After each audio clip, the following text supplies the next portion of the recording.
올바른 신앙생활을 위하여 믿음의 사람이 해야 할 일이 무엇인가 하는 것을 살펴보려고 합니다. 오늘 본문 말씀은 아브라함이 그 안에 사라가 죽었을 때 행동하는 그 내용입니다. 온전한 믿음의 사람은 세상에서 살아가다가 가까운 사람이 죽었을 때 어떻게 하는 것이 올바른 신앙생활의 모습인가 하는 것이 오늘 우리가 살펴볼 내용입니다. 아브라함을 보면서 우리는 교훈을 받아야 한다는 것이죠. 아무것도 아닌 것 같은데 어떻게 보면은 이상하게 복잡합니다. 그냥 딱 하면 되는데 같은 계속해서 이렇게 말하고 저렇게 말하고 이렇게 말하고 저렇게 말하고 하면서 복잡하게 모든 일이 이루어집니다. 오늘 23장 1절에서 마지막 절까지의 내용입니다. 마지막 절까지 내용이 바로 그러하다는 것입니다. 그러면서 이 내용을 보면서 우리는 믿음의 사람이 왜 이렇게 행하는지, 하나님의 약속을 받은 영원히 복받을 사람이 왜 이렇게 행동하는지 그걸 잘 알아야 됩니다. 이것을 모르고 올바른 교훈을 받고 올바른 신앙생활을 하지 못하게 되면 결과가 좀 비참해집니다. 비참하게 될 수밖에 없습니다. 그런데 온전한 믿음의 사람인 아브라함은 올바른 신앙생활의 모습을 우리에게 보여주겠다는 것입니다. 언제? 사랑하는 아내가 죽었을 때에 행하는 일들을 보면서 우리는 교훈을 받아야 됩니다. 그 교훈을 올바르게 받을 때에 우리는 지금 내가 미처 생각하지 못했던, 내가 상상하지 못했던 귀한 하나님의 은혜를 누리게 된다는 것이죠. 오늘 말씀이 바로 그러합니다. 단순하게 아브라함이 사라가 죽고 사라를 장사치기 위해서 막벨라고를 돈을 주고 사고, 이게 아닙니다. 하나님의 말씀이 그렇게 단순한 것 같으면은 이 수천 년간 이 말씀이 유지될 수가 없어요. 마귀의 앞잡이들이 어찌하든지 하나님의 말씀을 없애려고 지금도 끊임없이 발부둥 치지 않습니까? 이 말씀이 유지될 수가 없어요. 그런데 어떻게 말씀이 지금도 앞으로도 영원토록 이 말씀이 절대적으로 유지될 수밖에 없는 이유가 무엇인가? 이건 하나님께서 우리에게 교훈을 주기 위해서 나의 택한 사람, 나의 사랑을 받는 사람, 나를 믿는 사람, 내 말씀에 순종하는 사람, 내게 약속을 받은 사람, 복 받는 사람, 행복한 사람, 그 사람은 이렇게 살아가라. 그러면 내가 이렇게 복을 줄 것이다. 언제까지? 영원히. 이 사실을 우리에게 가르쳐 주기 위해서 이 말씀은 기록된 것이죠. 그렇기 때문에 오늘 말씀을 보면서 단순하게 아브라함이 사라가 죽고 땅을 사가지고서는 무덤을 만들었다.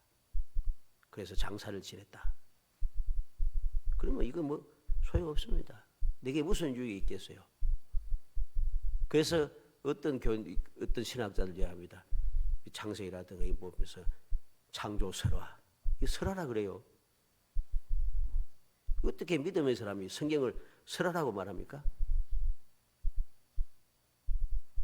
그런 사람들은 평생을 살아가도 하나님의 사랑, 하나님의 은혜, 하나님의 축복, 영원한 행복, 그는 절대로 알 수가 없습니다.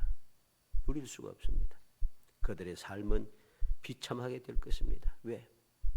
하나님을 거역하고 대적하며 하나님의 말씀을 어찌하든지 마귀가 원하는 대로 하나님의 말씀이 아니라 세상의 설화, 세상의 전설, 그런 것에 지나지 않다고 자꾸만 부추기고 많은 사람들을 멸망으로 빠뜨리기 때문입니다. 사람들은 또 이야기합니다. 너무 극단적이 아니냐? 너무 극단적이다. 극단적이 아니라 바로 그러하다, 진실하다는 소리입니다. 극단적인 게 뭔 줄 아세요? 이 옛날에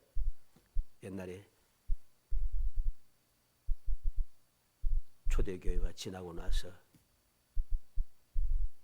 교회가 국교화되고 그러고 난 다음에 교회가 타락하고 난 다음부터 일어났던 일들이 극단주의적인 겁니다. 말씀을 어기고 자기들 마음대로 말씀을 마음대로 마구잡이로 고쳐가지고서는 얼마나 많은 사람들 죽였습니까? 하나님께서는 그렇게 내 마음에 들지 않는다고 그렇게 죽이는 거 성경 어디에도 그런 건 없어요. 어찌하든지 죄인들도 구원받게 하시려고 하나님께 참으시면서 기다리시고 독생자까지 이 땅에 보내셔서 구원받게 하기 위해서 지금도 기다리고 계시는데, 이렇게 악한 세상임에도 불구하고 그래도 참고 기다리시는 사랑의 하나님이신데, 죄 없는 사람을 죄 있다 하면서 내 마음에 안 든다고 다 때려 죽이는 게 이게 정상입니까? 정상 아닙니다. 그게 바로 극단주의자라는 거예요. 하나님의 말씀대로 살아가는 것을 극단주의라고 해서는 안 되는 것입니다. 그리고 율법주의라고 합니다. 그것은 율법주의가 아닙니다. 진짜 율법주의가 뭔 줄 아십니까? 예수님 당시에 대제사장들과 유대인들, 바리새인들, 서기관들, 그들이 주장하고 살아가는 그게 율법주의입니다. 그 율법주의는 성경이 말하는 율법을 말한 게 아니에요. 장로의 유전을 따라서, 즉 사람의 교훈을 따라 하나님께서 선지자 이사야를 통해서 탄식하시며 하신 말씀이죠. 그대 나를 사랑한다 하면서 내 계명을 지키지 아니하고 사람의 계명을 하나님의 계명으로 바꾸어서 그 계명을 가르치고 그 계명을 지키고 있다.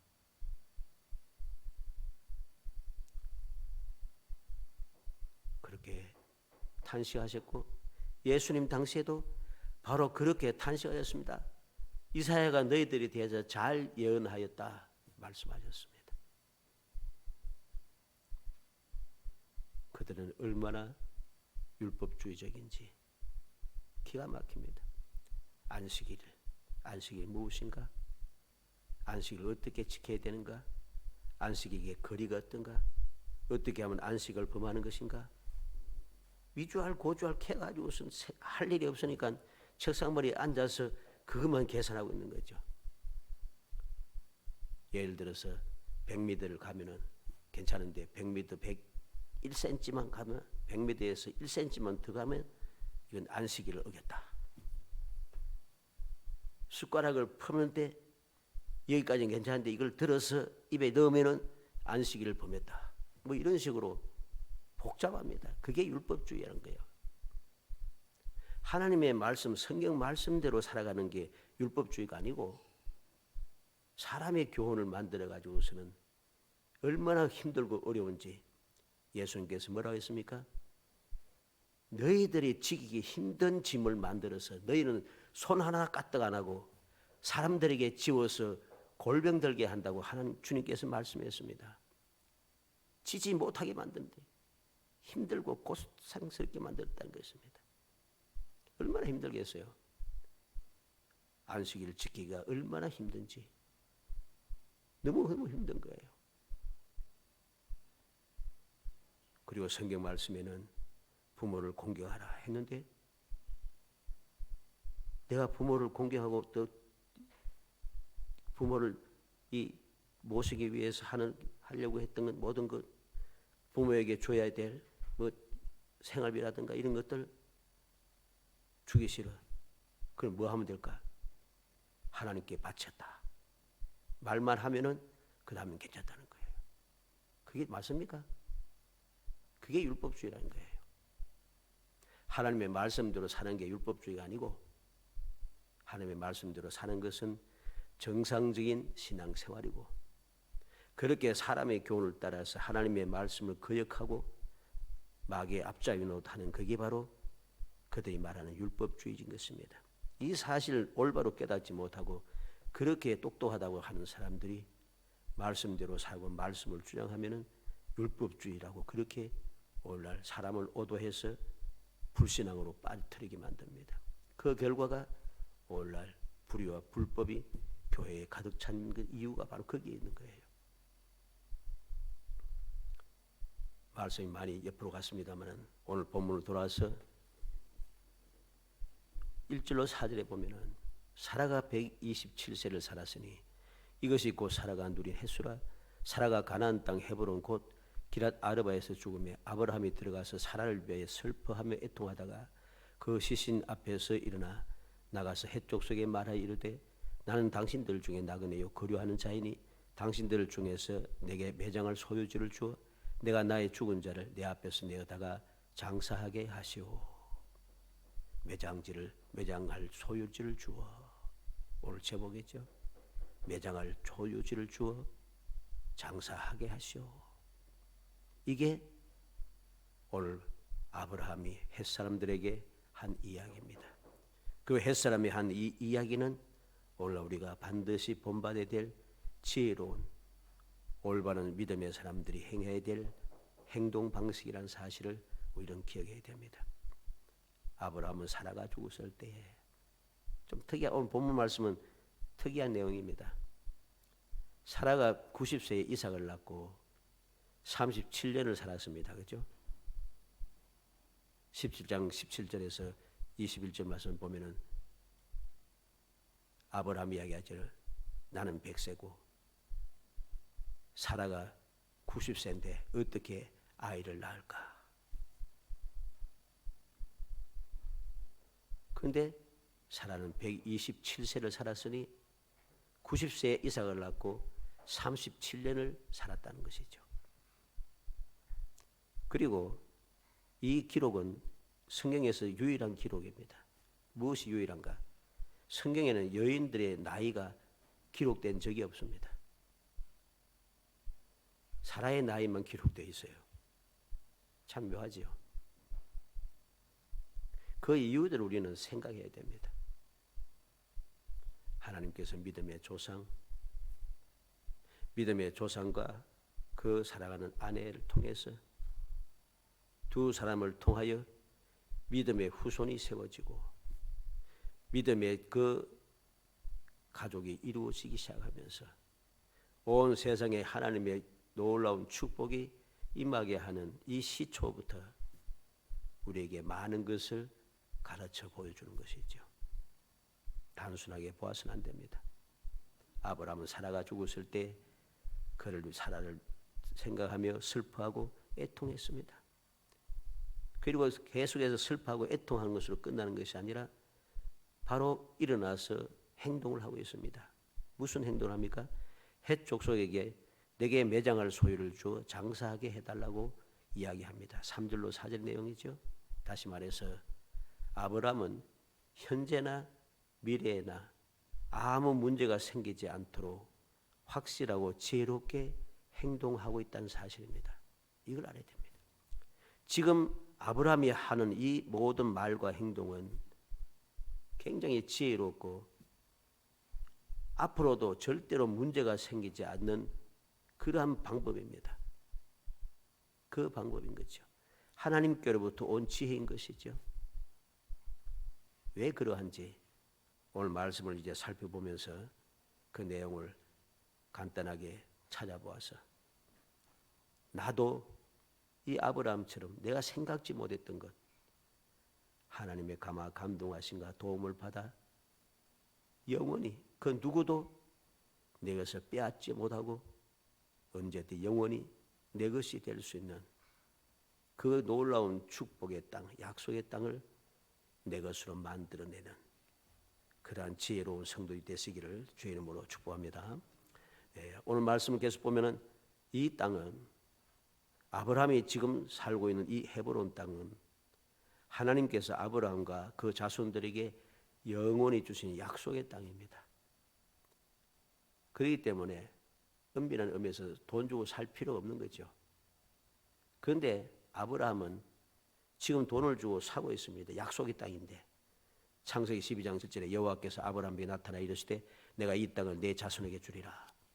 창세기 13장 14절로 15절에 롯이 아브라함을 떠난 후에 여호와께서 아브라함에게 이르시되 너는 눈을 들어 너 있는 곳에서 북쪽과 남쪽 그리고 동쪽과 서쪽을 바라보라. 보이는 땅을 내가 너와 내 자손에게 주리니 영원히 이르리라 그랬습니다. 창세기 15장 18절로 21절에는 그날에 여호와께서 아브라함과 더불어 언약을 세워 이르시되 내가 이 땅을 애굽 강에서부터 그 큰 강 유브라데까지 내 자손에게 주노니 곧 겐 족속과 그리스 족속과 갓몬 족속과 헷 족속과 브리스 족속과 르바 족속과 아모리 족속과 가난 족속과 기르가스 족속과 여부수 족속의 땅이니라 하셨더라. 이 땅은 영원히 주겠다 약속하신 아브라함에게 속한 땅입니다. 약속의 땅이에요. 그런데 아브라함은 헷 족속들에게 나아가서 매장지를 달라고 합니다. 돈을 주고 사겠다고 합니다. 그는 돈을 주고 사겠다고 해요.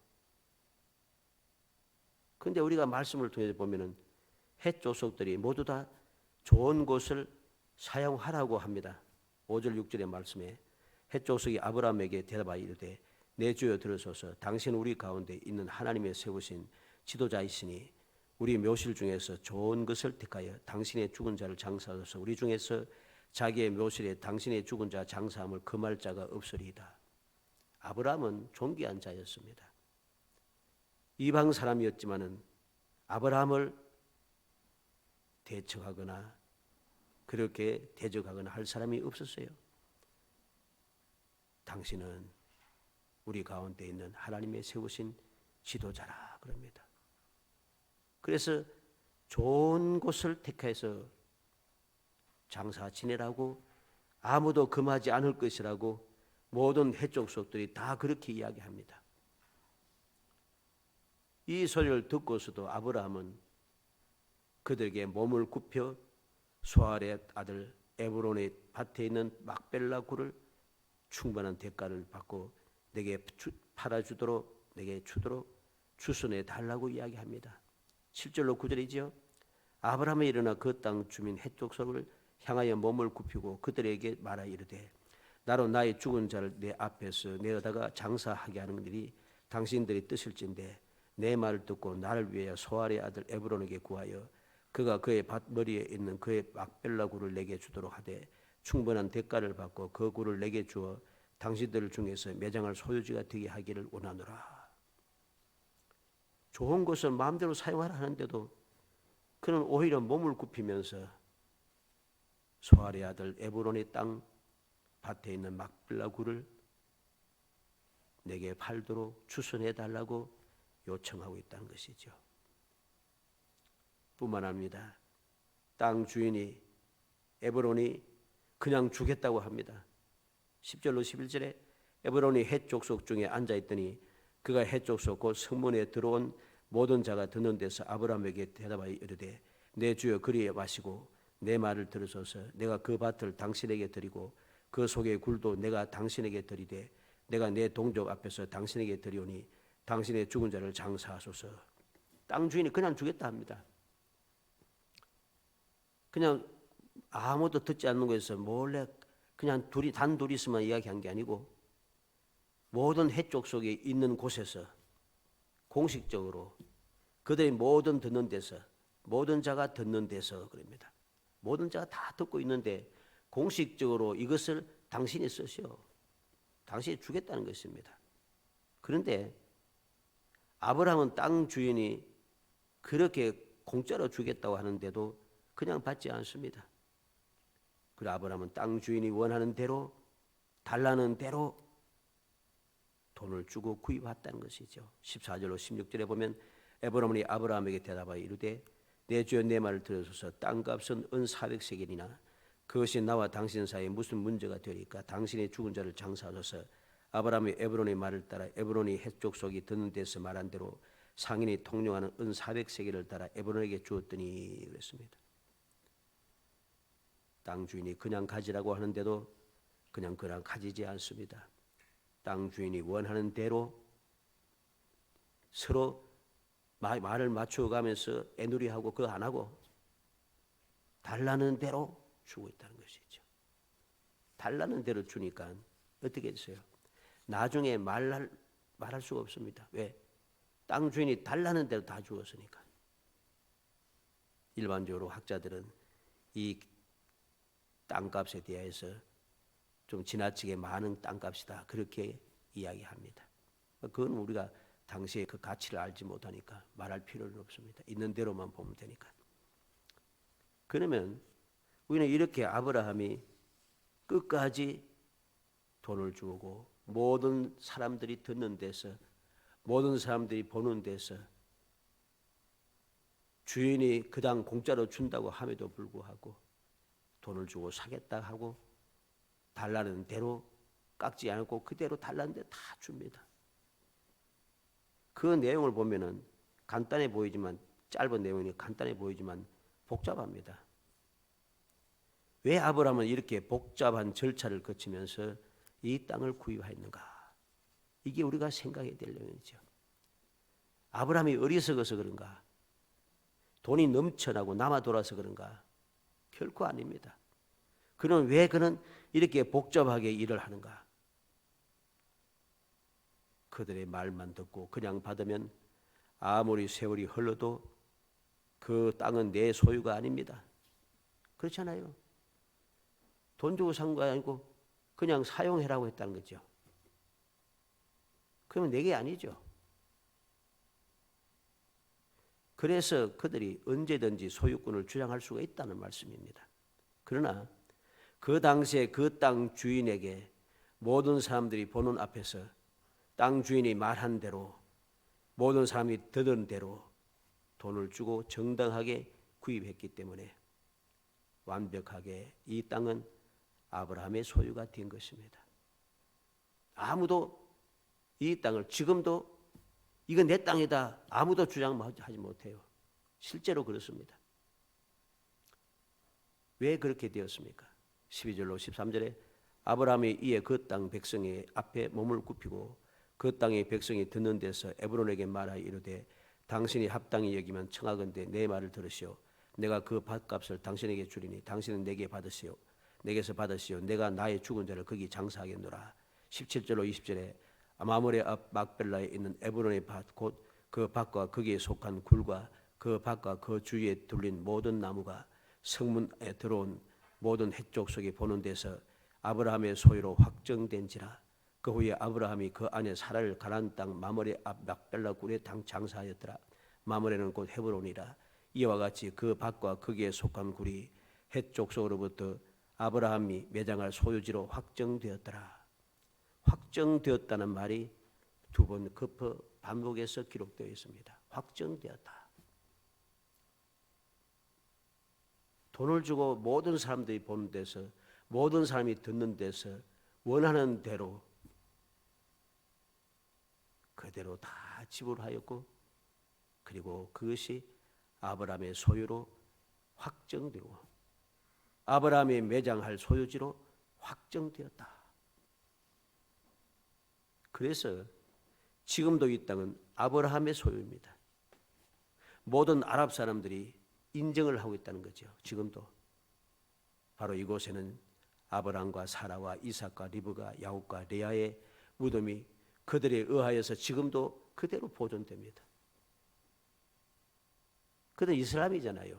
이스라엘인데 아브라함뿐만 아니라 그 막벨라 굴 속에는 아브라함, 사라, 이삭, 리브가 야곱, 레아 그 무덤을 자기들이 특별하게 관리하고 있어요. 지금도 보존하고 있어요. 묘하지 않습니까?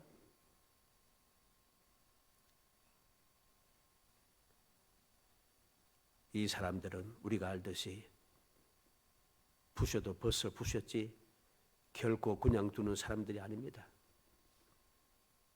이 가나안 땅 지역 이스라엘 사람들이 사는 그 이스라엘 땅 지역에 있는 이전에는 많은 교회들이 있었습니다. 교회가 있으면서 거기에 모자이크도 많고 여러 가지 교회 건물도 많고 많았습니다. 그런데 이 무슬림들이 들어와서 모든 교회를 완전하게 박살내버렸습니다. 또 한때는 발굴을 했습니다. 그 박살난 교회들을 이 발굴하다 보니 거기에 모자이크가 있어요. 모자이크에 보니까 예수님도 나오고 십자가도 나오니까 그것까지 다 부셔버립니다. 이게 이슬람 사람들이에요. 그런데 어떻게 아브라함의 무덤과 그 아브라함 무덤에 있는 아브라함과 사라와 이삭과 리브가 야곱과 레아의 무덤은 그들이 스스로 그렇게 보존하고 있는가? 잘 꾸며져 있어요. 지금도 보면. 왜 보존하고 있는가? 아브라함의 소유로 확정된지라. 아브라함의 소유 확정되었기 때문입니다. 이 사실을 우리는 명심해야 됩니다. 이 모든 것이 다 하나님의 절대적인 은혜죠. 그리고 아브라함이 하나님 주신 지혜로 지혜롭게 행동한 결과입니다. 참 묘합니다. 이 무슬림들은 아브라함이 자기들의 조상이라 하잖아요. 그들의 경전에 보면 꾸란이라고 하는 그 제4장 나사라 125절이라고 하는 곳에 보면은 이 기록을 보면 그리 돼 있더라고요. 가장 훌륭한 믿음이란 하나님께 순종하는 것이며 아브라함의 길을 따르는 것이라. 하나님은 아브라함을 반려자로 택하셨노라. 꾸란이 그렇게 기록했대요. 희한하잖아요. 참 묘합니다. 그들이 모든 것을 부수기 바쁜 이스라엘을 그렇게 원수치곤 하면 없애려고 그렇게 발버둥치던 그들이 막벨라고는 그대로 지키고 보존하고 하고 있다는 것. 하나님의 절대적인 은혜일 뿐만 아니라 지금 아브라함이 이렇게 행동한 결과라는 사실을 알아야 됩니다. 마귀의 앞잡이들은 유대인들이 이 땅에서 살지 않았기 때문에 소유권을 주장할 수 없다고 그렇게 주장합니다. 그러나 족장들이 바로 이 땅에 살았고 출애굽한 이스라엘이 거주했고 그들이 범죄하여 이 약속의 땅에서 뽑혀서 쫓겨난 후로도 그 포로 시대에도 그들은 이 땅에 여전히 살고 있었습니다. 열왕기하 25장 12절에 시위대장이 그 땅에 비천한 자를 남겨두어 포도원을 다스리는 자와 농부가 되게 하였더라. 비천한 자는 가난한 자란 말입니다. 예레미야 39장 10절에 사령관 느보는 살아다니 아무 소유가 없는 빈민을 유다 땅에 남겨두고 그날의 포도원과 밭을 그들에게 주었더라 그랬습니다. 예레미야 40장 7절에는 들에 있는 모든 지휘관과 그 부하들이 바빌론의 왕 아이감의 아들 그다랴에게 그 땅을 맡기고 남녀와 유아와 바빌론으로 잡혀가지 아니한 빈민을 그에게 위임하였다 그랬습니다. 예레미야 52장 16절에 가난한 백성은 남겨두어 포도원을 관리하는 자와 농부가 되게 하였더라 그럽니다. 포로로 다 잡혀가고 이스라엘 백성들은 한 사람 남지 않고 다 뽑혀서 이제 이 땅에 유대인들이 한 사람도 없다 이렇게 생각했지만 그렇지 않아요. 하나님은 그렇게 어리석은 분이 아니란 사실이죠. 후대의 사람들이 마귀의 앞잡이들이 이런 소리를 알 줄 알고 계시기 때문에 빈민들이지만 그들을 하여금 그 땅을 지키고 살도록 했습니다. 살게 했다는 사실을 알아야 됩니다. 그리고 로마에 의해서 쫓겨나서 온 세상으로 흩어진 이후에도 이 헤브론 지역만 해도 1900년 초기까지 800년 넘게 유대인들이 이 땅을 지키면서 이슬람과 평화롭게 잘 살았습니다. 그러다가 1917년에 영국이 식민 통치를 시작하면서 문제가 발생하기 시작합니다. 그리고 이슬람 원리주의자들, 급진주의자들이 1929년에 회당에서 예배드리는 유대인들 67명을 학살하면서 평화가 깨진 거죠. 그리고 당시에 식민 통치를 하던 영국이 안전이라는 핑계를 대면서 유대인들을 다른 지역으로 강제 이주하다가 아예 그 후에는 영국의 약속을 어기고 유대인들 아예 이 땅에 이 이스라엘 땅에 살지 못하도록 온 세상 사방으로 흩어버립니다. 추방시키고 심지어는 죽이기까지 했습니다. 영국 사람들이 뭐 신사적이 하지만 아닙니다. 굉장히 비열한 사람들입니다. 약속도 안 지키는 사람들이에요. 얼마나 많은 유대인들을 죽였는지 모릅니다. 그 사람들이. 그러던 헤브론이 지금 다시 유대인들이 정착하게 된 것은 1967년도 6.1 전쟁 이후입니다. 6.1 전쟁 이후부터 유대인들이 살기 시작하겠죠. 그리고 사람들은 오늘날 이 땅을 무슨 땅이라 합니까? 팔레스틴 땅이라 합니다. 팔레스틴이라고 합니다. 우리가 정신 차리고 알아야 할 것이 있습니다. 믿음의 사람들조차도 이 땅을 팔레스틴이라고 그렇게 이야기합니다만 이 땅은 역사적으로 20세기 이전에는 팔레스타인 땅이라고 불린 적이 없습니다. 역사적으로.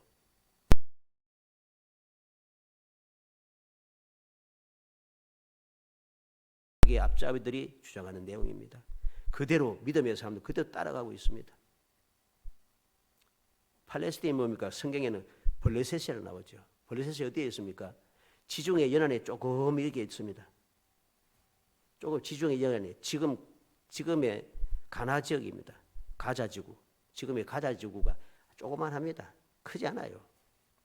옛날 지도를 봐도 팔레스틴 사람, 이제 블레셋 사람들이 살던 그 지역은 크지 않습니다. 지중해에 붙어서 조그맣게 있습니다.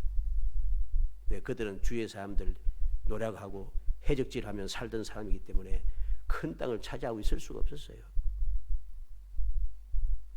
원래 그 땅은 가나안 땅이라고 처음에는 불렸고 이스라엘이 정복한 후부터는 이스라엘 땅, 유대 땅이라고 그렇게 불렸던 곳입니다. 좀 말이 좀 빗나간 것 같습니다만 왜 이 말을 하는가? 우리는 정신을 차려야 한다는 것입니다.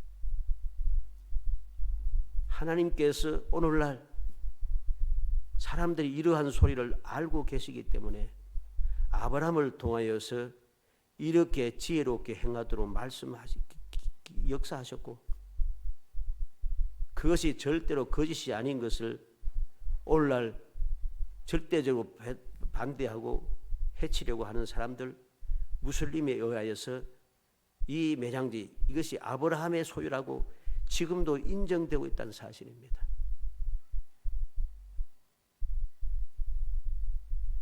이 사실 우리가 기억하고 마음에 새겨야 됩니다. 단순하게 아브라함이 사라가 죽고 난 다음에 막벨라굴을 사서 매장지로 삼았다. 단순한 게 아닙니다. 바로 이로 인하여서 원래는 그곳에 이스라엘 땅이 하나도 없었다. 그렇게 주장하잖아요. 이스라엘 땅이 있었어요. 공식적으로 돈을 주고 사서 모든 헷 사람들이 이건 아브라함의 소유 확정했습니다.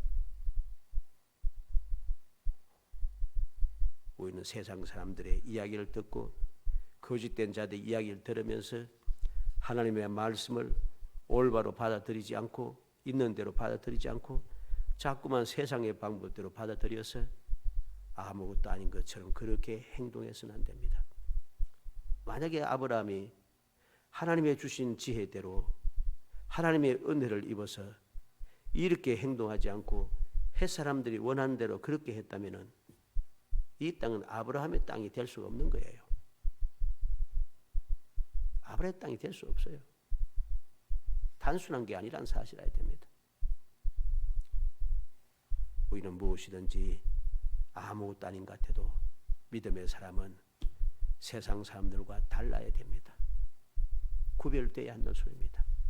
그래서 아브라함은 당시의 가나안 지역 사람, 가나안 사람들과는 구별된 삶을 살았고 구별된 생각을 가졌고 구별된 행동을 하고 구별되게 그는 모든 매장지를 돈으로 직접 주고 사면서 그냥 당사자만 둘이 이야기한 것이 아니라 모든 햇사람들이 보는 데서 모든 햇사람들이 듣는 데서 모든 사람들이 다 아는 곳에서 분명하게 행동함으로 세월이 지나 지금 수천 년이 지난 지금도 이 땅은 아브라함의 소유 확정되어 있어 아무도 이것을 망가뜨릴 수 없게 되었다는 사실입니다.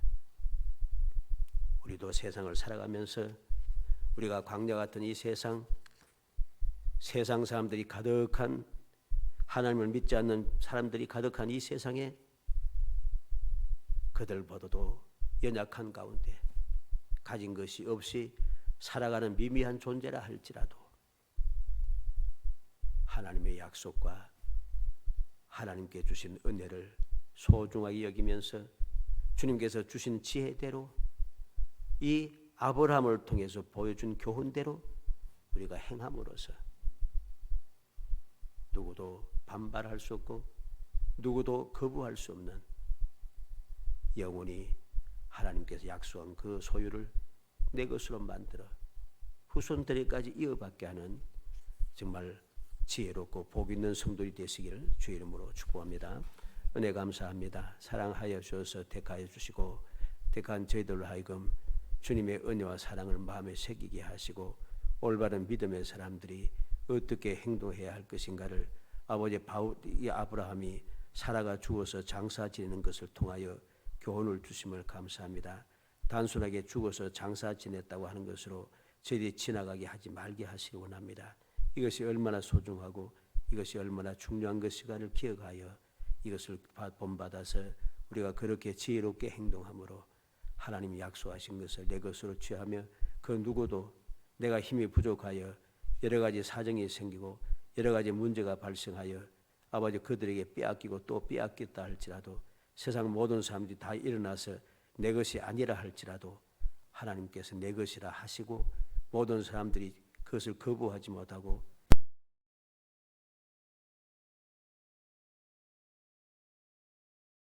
본인이 누릴 수 있도록 은총을 베풀어 주옵소서. 예수님의 이름으로 기도합니다. 아멘.